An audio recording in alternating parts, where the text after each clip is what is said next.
Hoje um dia importante, não só para a nossa cidade, mas para todas as cidades aí espalhadas pelo nosso grande Brasil.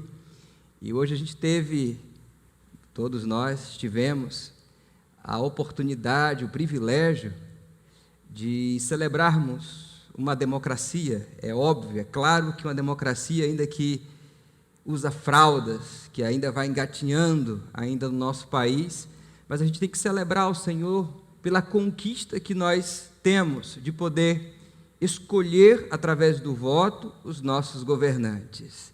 E eu estive neste dia de hoje pensando e lendo e orando, e pensando sobre o privilégio que a gente tem de viver essa democracia no nosso país e poder ir lá exercer a nossa cidadania, escolhendo, elegendo aquela pessoa que a gente orou, pensou, verificou as propostas e dissemos: esse aqui parece que atende ao que a gente imagina como um governante, um líder para o nosso município. Embora a gente saiba que a cada tempo de eleição, a cada ano, o cerco vai se fechando e a corrupção e, enfim, uma série de coisas, a gente fica sem opções, mas não podemos deixar de usar o critério, de ter o critério da escolha através da oração, da reflexão, da análise de propostas que forem apresentadas. E eu estive lendo a Bíblia e celebrando no meu coração a alegria de poder ser cidadão do reino, que todos nós somos cidadãos do reino de Deus, e também ser, cada um de nós, cidadãos aqui, cidadãos da terra, e fazer parte desse processo tão importante para a nossa nação, para a nossa cidade, para o nosso estado. E eu pensei sobre um texto de Jesus, que também celebra sobre o fato de nós estarmos vivenciando esta realidade, cidadãos do reino e cidadãos da terra. Convido você a abrir a Bíblia que você tem aí, você de casa, você que está aqui, no Evangelho de Mateus, no capítulo de número 5. Quando a gente fala o capítulo 5 de Mateus, a gente que já tem familiaridade com a Bíblia, sobremaneira o Novo Testamento, a gente vai perceber que a gente está transitando em um território que é um dos mais belos da literatura dos evangelhos. A gente está falando aqui, transitando nesse ambiente que envolve o grande sermão da montanha, que é esse discurso excepcional, admirável de Jesus, falando sobre aquilo que é importante para vivermos neste mundo e o que é necessário para compreender o reino de Deus e, sobretudo, viver o reino de Deus. E eu quero ler com você o verso 13 até o verso de número 16. Vocês podem acompanhar aí a leitura que faço. Eu uso a versão da Bíblia NVI, e o texto fala assim: vocês são o sal da terra, mas se o sal perder o seu sabor, como restaurá-lo? Não servirá para nada, exceto para ser jogado fora e pisado pelos homens. Vocês são a luz do mundo. Não se pode esconder uma cidade construída sobre um monte. E também ninguém acende uma candeia e a coloca debaixo de uma vasilha. Ao contrário, coloca no lugar apropriado e assim ilumina todos os que estão na casa. Assim brilhe a luz de vocês diante dos homens, para que vejam as suas boas obras e glorifiquem ao Pai de vocês que está nos céus. A gente vai orar mais uma vez, pedindo ao Senhor que essa porção da sua palavra encontre lugar e vida em nosso coração. Deus, nós somos agraciados por Ti, porque a gente pode, e de fato a gente vive aqui, esta dupla cidadania. Nós somos cidadãos do reino e somos cidadãos também dos céus. E essas duas dimensões as quais nós vivemos aqui trazem implicações muito sérias e importantes a cada um de nós. Esse texto que a gente leu nos revela quais são essas implicações e, ao mesmo tempo, nos desperta ao fato de que nós temos missão a cumprir aqui, e esta missão não é a nossa missão, mas é a missão daquele que nos criou, comissionou, enviou e nos resgatou de um estilo de vida que nos levaria à morte.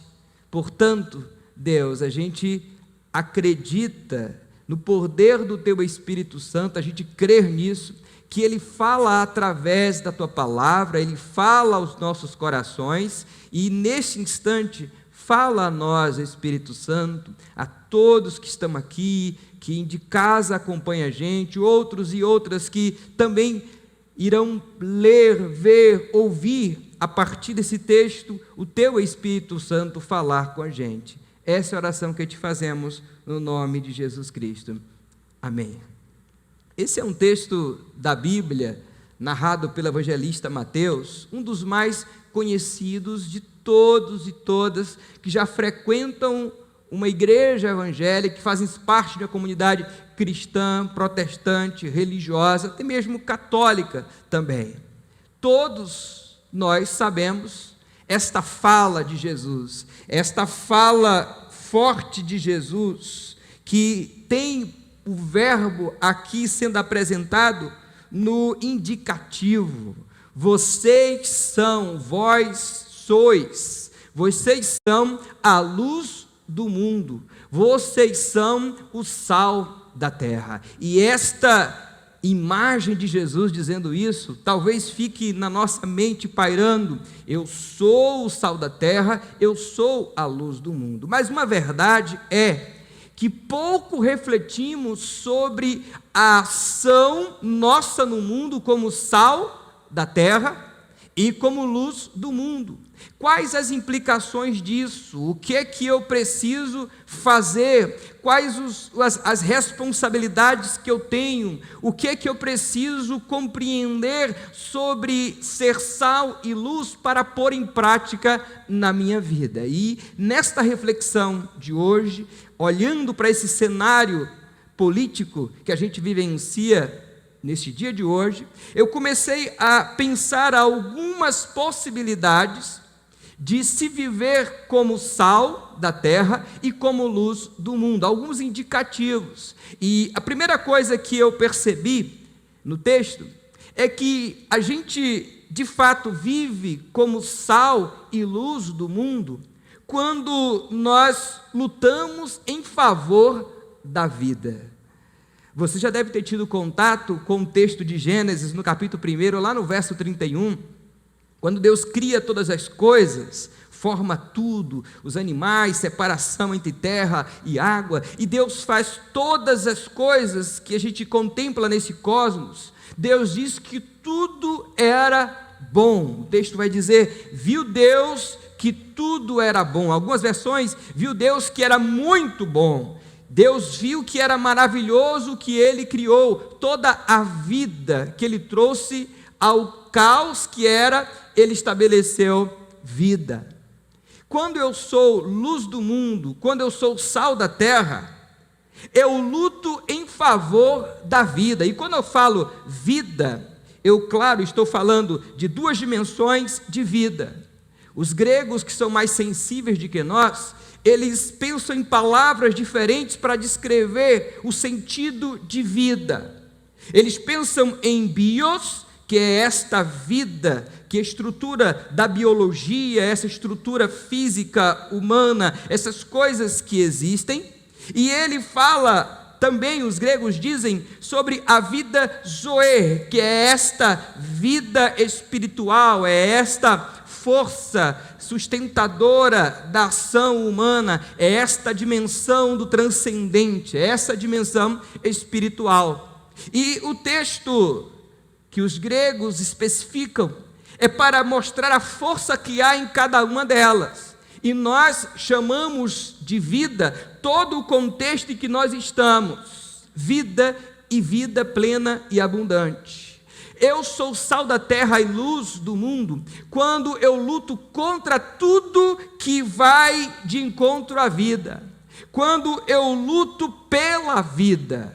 Se existem desmatamentos, eu luto contra aquilo que impede a vida.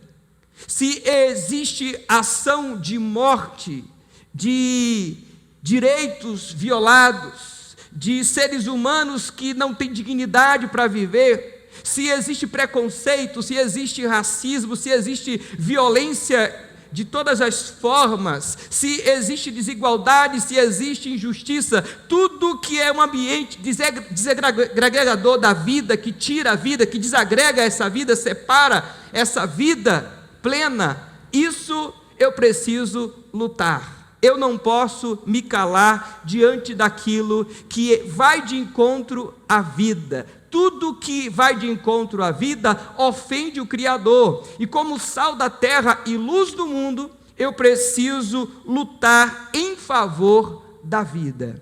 E é interessante porque as nossas estruturas religiosas, em sua maioria, têm ensinado que ser sal da terra e luz do mundo tem a ver com o fato de eu ir à igreja, participar de um credo religioso. Eu aprendi quando era criança na igreja que era não falar palavrão, era comprar e pagar certinho. Eu aprendi que ser luz, sal da terra e luz era ter uma moral ilibada diante da sociedade, ser um bom marido, ser um bom filho. Eu aprendi que era viver sendo um cultivador de virtudes. Mas depois eu fui amadurecendo um pouco mais e pensei e percebi que tudo isso que está transitando, gravitando aí no campo das virtudes, tudo isso aí é um dever de todo ser humano, independente do credo religioso que ela professe e o Deus que ela adore. Ser bom esposo, boa esposa, comprar e pagar, cultivar a honestidade, dar bons exemplos, não é isso? Todos têm esse direito. Então eu percebi que sal da terra e luz do mundo vai muito mais além do que viver esse processo ético e moral apenas aqui. Eu percebi que ser sal da terra e luz do mundo é você lutar exaustivamente contra tudo que atenta à vida, o direito à vida que ofende a Deus, que ofende o Criador. Se você voltar um pouquinho lá no Antigo Testamento, quando o povo estava escravo do Egito lá, amassando barro para Faraó, você vai encontrar um texto dizendo que Deus viu, ouviu e Deus desceu, porque Deus, a Bíblia vai mostrar isso, Deus, Ele não aguenta aquilo que atenta à vida, que tira a vida, ao sofrimento humano. Isso ofende Deus, ofende o Criador. Se eu sou sal da terra e luz do mundo, eu preciso lutar em tudo, contra tudo que está tirando a vida, a dignidade humana. Quando Jesus chamou os seus discípulos, Jesus não os chamou para formar uma religião, tampouco para formar uma comunidade evangélica. Deus não os chamou também para ficarem por ali apenas congregados no espaço religioso. Deus os chamou, através de Jesus os comissionou. Jesus revelou para eles que eles eram, vocês são sal da terra e luz do mundo. E sendo sal da terra e luz do mundo, vocês têm a responsabilidade de lutar em favor da vida. Tudo que tira a vida, a dignidade, tudo vocês precisam lutar. A igreja precisa falar sobre a questão ecológica. A igreja precisa dar voz àqueles que não têm voz, que são excluídos. A igreja precisa ser símbolo do reino de Deus, apontando o caminho para Jesus, para que as pessoas conheçam o Cristo de Deus e este ambiente de morte se torne agora um ambiente de vida. Sal da terra e luz do mundo é lutar em favor da vida. Mas eu queria entender, pastor, como que eu luto. Existem várias formas de lutar. Hoje nós lutamos. Sim ou não? Lutamos. Nós fomos às urnas votar. E quantas propostas nós vimos que não tem o fator vida e vida plena ou vida abundante como carro-chefe. Não tem. Hoje nós fizemos isso, muitos de nós. Aí você fala assim, eu não sei se eu fiz direito não, porque não tinha muita opção. Fizemos sim. Dentre uma coisa ou outra a gente fez uma escolha. E temos direito de fazer isso. Quando eu me nego, eu estou me negando ao direito de escolher ou participar dessa escolha daqueles que estarão lá. Um outro ponto que o texto vai revelar para a gente é que eu sou sal da terra e luz do mundo quando eu me comprometo, quando nos comprometemos uns com os outros para construir sociedade. Isso quer dizer que eu não penso somente em mim, eu penso no outro. E pensar no outro é partilhar o que eu tenho com o outro. Pensar no outro é ouvir o dilema do outro. Pensar no outro é negar a mim mesmo, mudar e, se possível, até a minha agenda para incluir o outro na minha agenda. Pensar no outro é sair de mim mesmo e ir em direção ao outro. É essa alteridade, é esse jeito que eu tenho de compreender o outro e sentir o outro, a dor do outro, e não somente ficar fechado em mim mesmo, ou você fechado em si mesma. É o jeito como eu me comprometo um com o outro, para constituir sociedade, para construir sociedade. Isso é ser sal da terra e ser luz do mundo. A igreja não foi posta na terra para ser apenas um espaço separado, para que as pessoas entrem ali, encontrem salvação e vivam presas ali, segurando a senha para ir para o céu. Não. A igreja do Senhor foi colocada no mundo para lutar nos ambientes onde existem morte. A igreja levar vida, sal e luz. Sal que dá sabor, sal que preserva, sal que fertiliza a terra, luz que dá direção, luz que dissipa as trevas, luz que traz clareza, luz que ilumina, luz que se destaca no ambiente de dor, de sofrimento, de angústia, de desespero. E eu pergunto, o caos está instalado no mundo inteiro, no nosso país, na nossa cidade, no nosso estado, e eu pergunto, onde está a igreja? Sal e luz. Onde estão todos? Não. Devolvi meu dízimo. Não, eu fui à igreja. Bati o cartão, entrei no cartão, saí novamente, minha responsabilidade religiosa foi cumprida. Não, eu sou um bom pai, eu cuido direitinho dos meus filhos, educo certinho, a gente até faz culto doméstico. Não, e eu, que canto até no coro da igreja, canto no louvor, toco viola, teclado. Pois é. Então, eu estou bem. Igreja não tem a ver com o ritualismo apenas. Toda religião é feita de rito, de mito, de símbolo, todas elas. Agora, a igreja do Senhor Jesus foi colocada na terra para ser muito mais do que um agente de uma religião.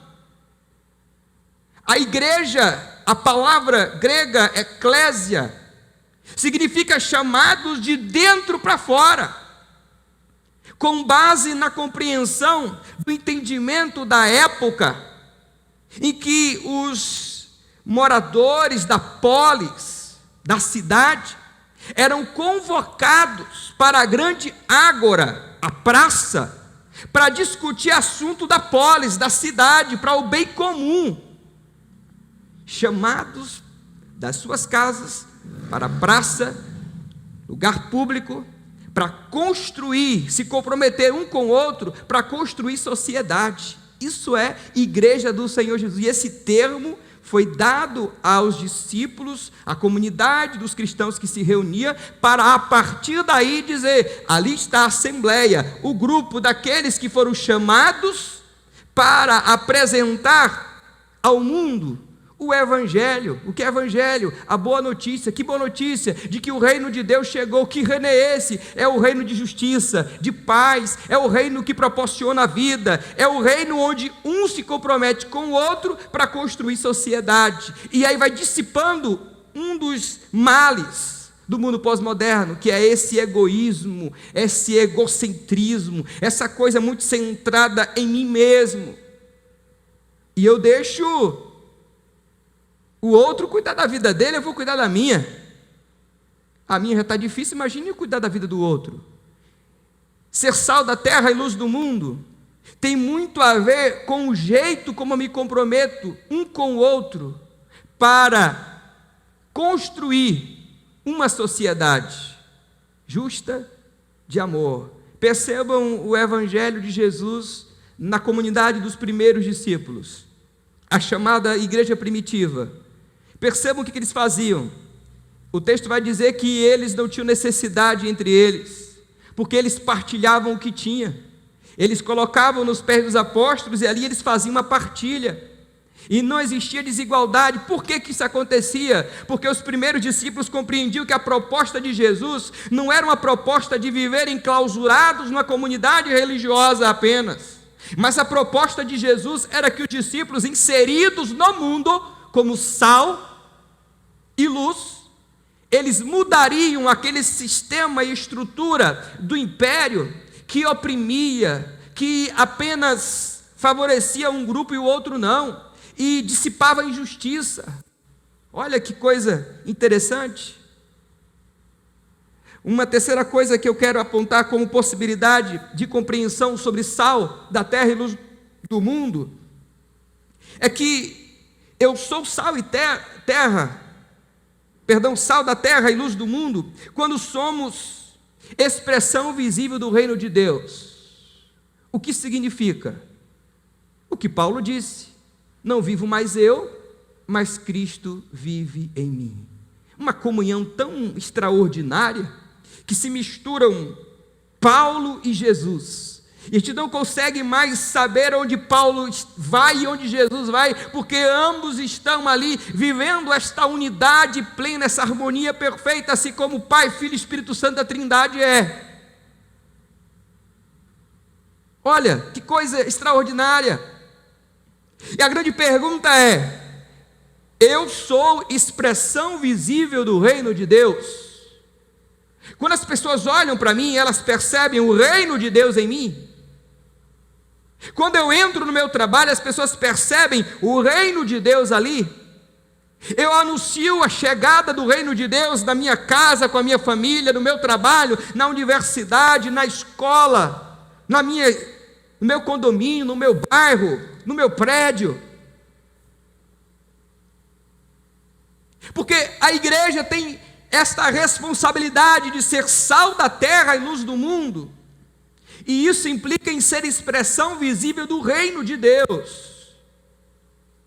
Após a crucificação de Jesus, Pedro foi visto, e alguém disse: ele estava com Jesus, ele é um deles, dos discípulos. Ele não, eu não, peraí, não, eu não.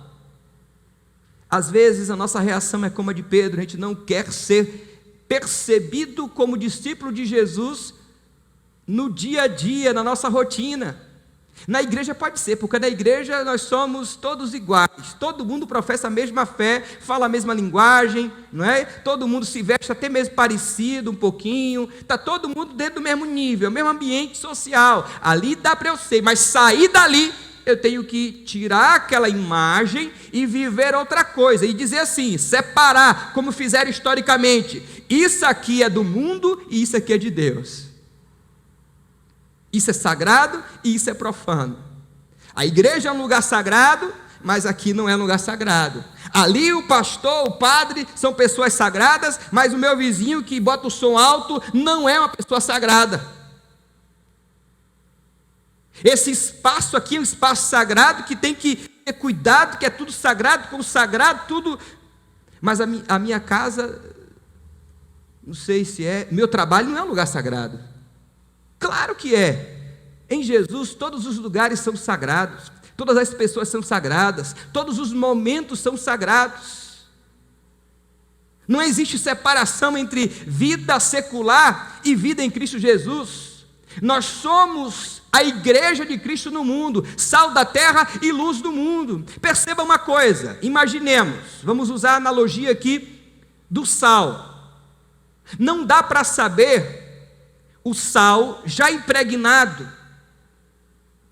Não dá para saber se ele está ali ou não, dá? Não dá para saber. Agora, se você se aproxima, você percebe que ali tem o quê? O sal, tem sabor, conserva, tudo isso. Não dá para você ficar como sal, escondido apenas, sem ter contato, separado, com aquela visão medieval da espiritualidade do mosteiro. Vamos pegar todo mundo, colocar no mosteiro para se santificar e fazer lá as cópias dos textos sagrados, da Vulgata, da Septuaginta, as versões gregas e latinas da Bíblia. Vamos fazer esse negócio lá, todo mundo no monastério. Aí é fácil demais, não vê ninguém, não conversa com ninguém, todo mundo igual, não tem tentação nenhuma, está tudo beleza. A espiritualidade de Jesus não é a separação do mundo, não. Nesse sentido aqui, o próprio Jesus, em João 17, na sua oração, vai dizer: Pai, eu não os tiro do mundo, mas eu os envio ao mundo, para que o mundo veja que eu estou neles e que tu estás em mim. É a oração de Jesus lá em João, no capítulo 17, Jesus orando pelos discípulos.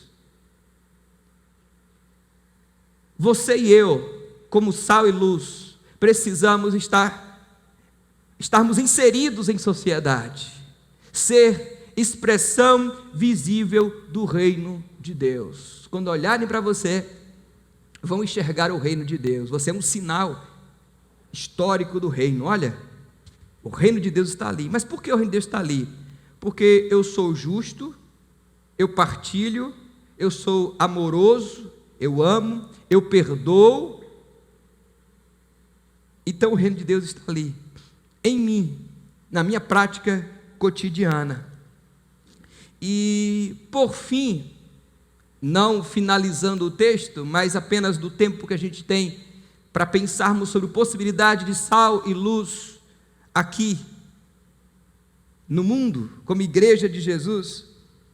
Nós somos sal da terra, somos luz do mundo, quando no exercício da nossa cidadania, nós lutamos contra a desigualdade, a injustiça, o preconceito, a má distribuição de renda, insegurança. Nós lutamos contra qualquer tipo de violência, de intolerância. Quando nós lutamos contra estas coisas, nós estamos sendo sal da terra e luz do mundo.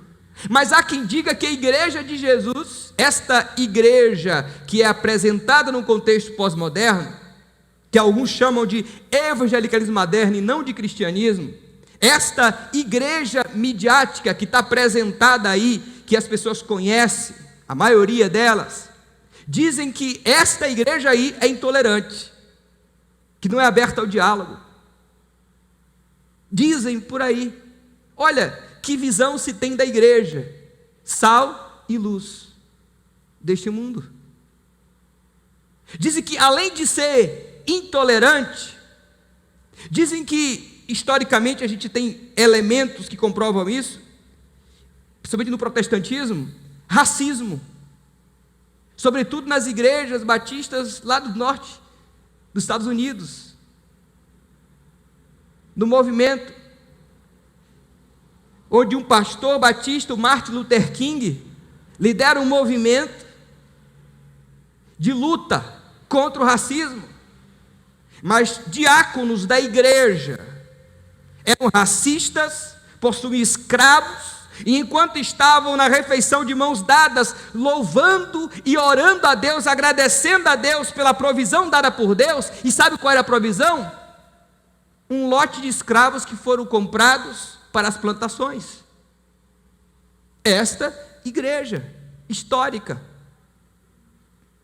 Como ser luz do mundo, sal da terra, se estamos imersos num ambiente de intolerância, de racismo, de violência, sobretudo violência doméstica? Quantos lares de cristãos, maridos que agridem suas esposas? A violência, às vezes, não tanto física, embora exista, e os números dizem isso, mas essa violência simbólica, sabe? É esta opressão, esta coisa que legitima cada vez mais a violência. Não, fique calada mesmo, você fica apanhando mesmo, não tem problema, e fique só orando, que Deus vai resolver. Quantas religiões e igrejas fazem isso? Aconselhando, fique quietinha, mesmo apanhe o seu marido.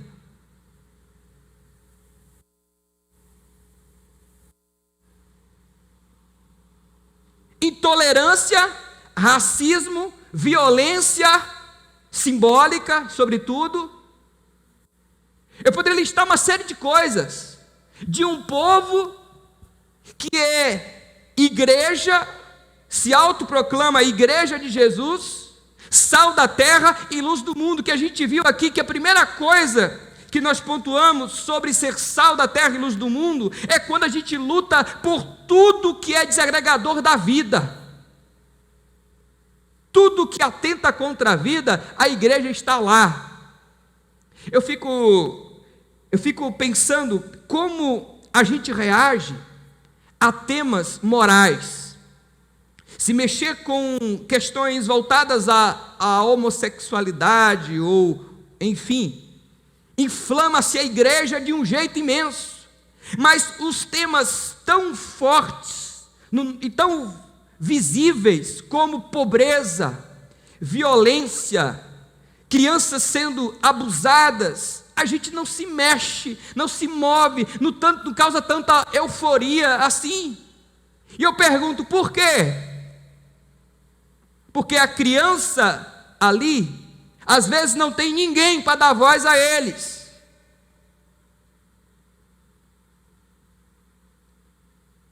Por que a gente se movimenta tanto e se inflama tanto com as questões, sabe, de ordem moral? Não pode, questão de gênero, isso é muito forte. Mas por que a pobreza está há anos aí? O sofrimento, a dor, a desigualdade, gente sofrendo, e a gente convive. Está um aleijado, caído lá, pedindo esmola, a gente passa, nem enxerga, ele é invisível do ponto de vista social. Tem alguém no sinal, caído, porque bebeu tanto que não consegue nem ficar em pé, caiu ali, a gente passa e vai embora. Isso não agride mais. Mataram alguém ali, um jovem, morreu foi? Em casa eu vejo lá na reportagem o que aconteceu. Ou então eu chego lá e faço assim,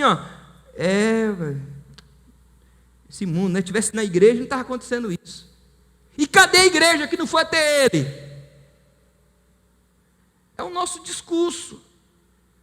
Ser sal da terra e ser luz do mundo não é viver uma vida confortável como membro de uma igreja local. Não que isso não seja bom, isso é extraordinário, mas isso não pode ser um fim em si mesmo. A nossa vida espiritual não pode ser como uma espécie de ergométrica, sabe? Uma esteira ergométrica. A gente trabalha para dentro da igreja.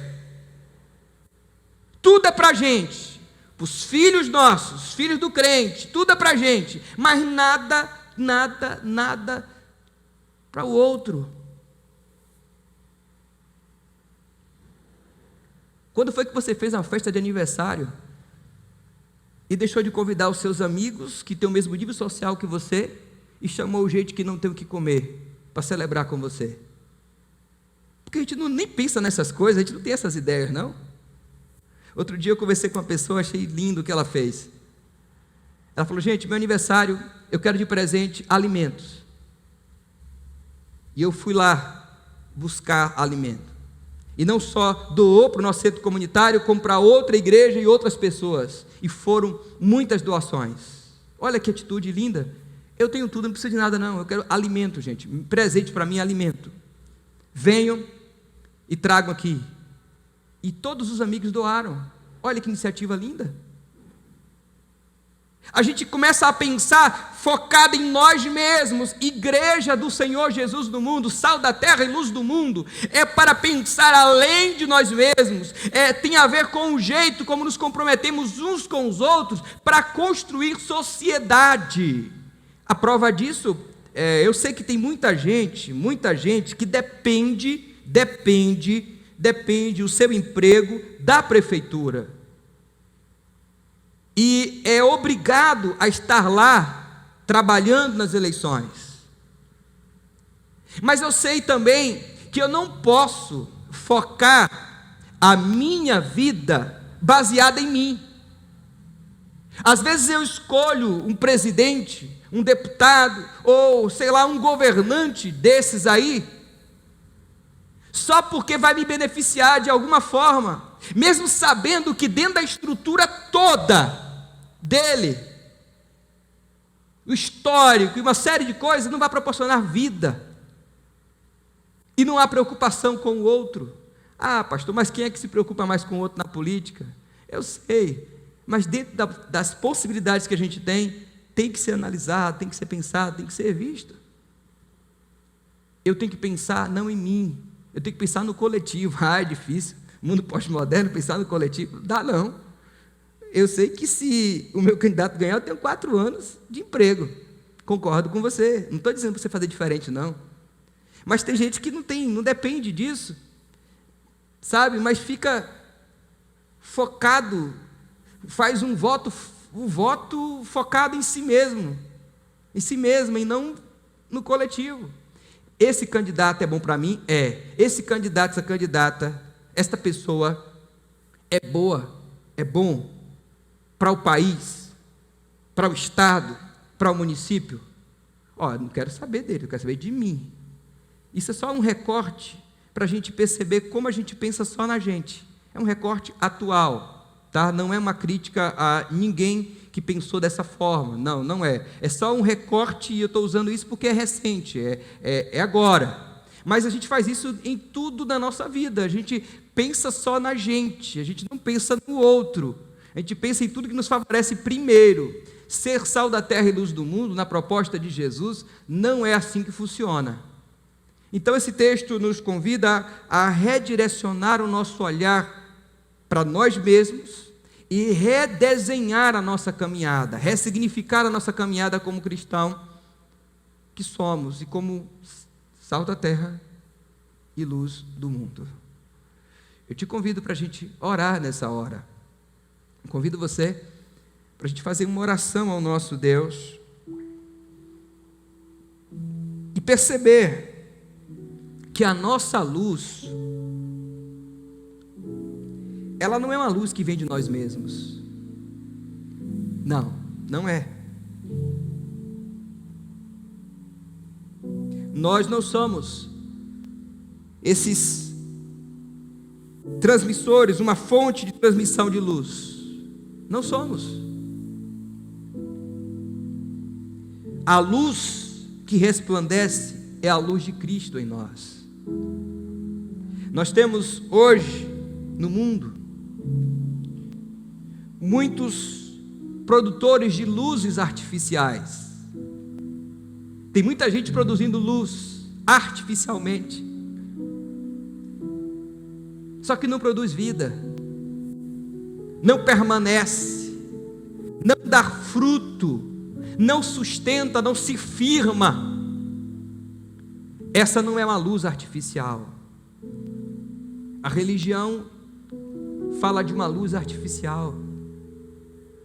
A Bíblia e o Evangelho aqui, o texto está falando de uma luz de Cristo que resplandece em nós e que irradia no mundo.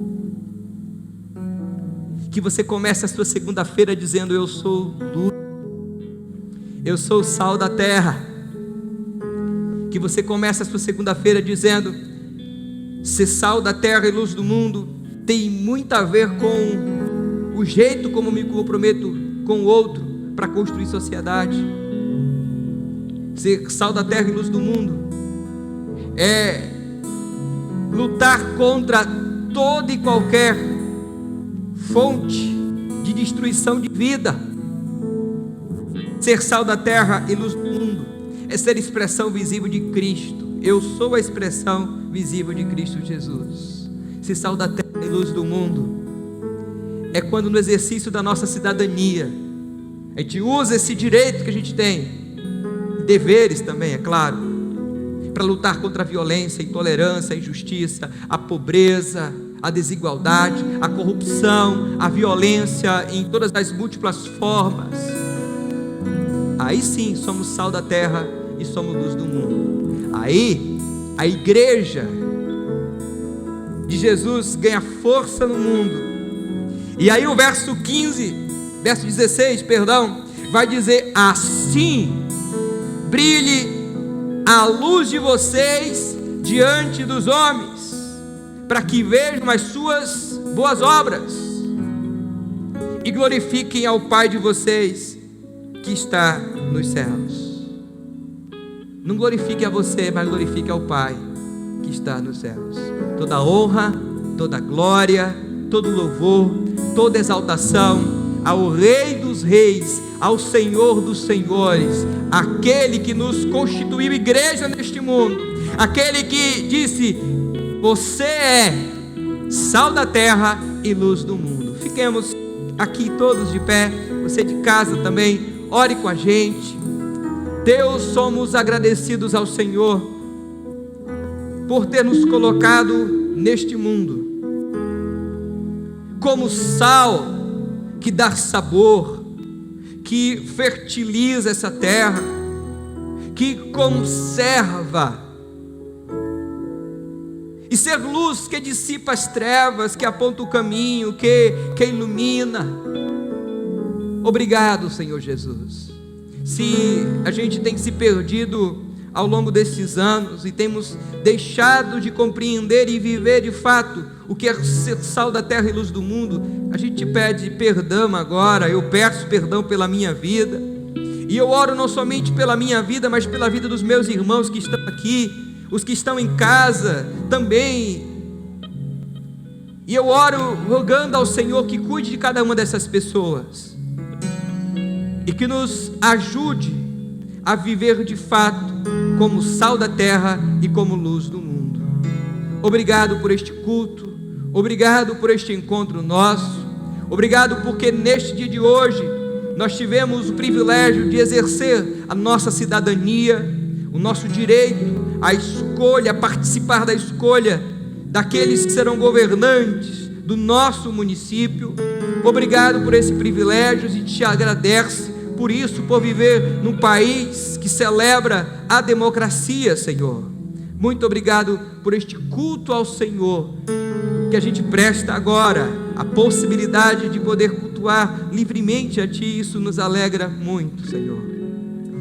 Nos dá uma semana cheia de paz. É a oração que fazemos em nome de Jesus. Em nome de Jesus.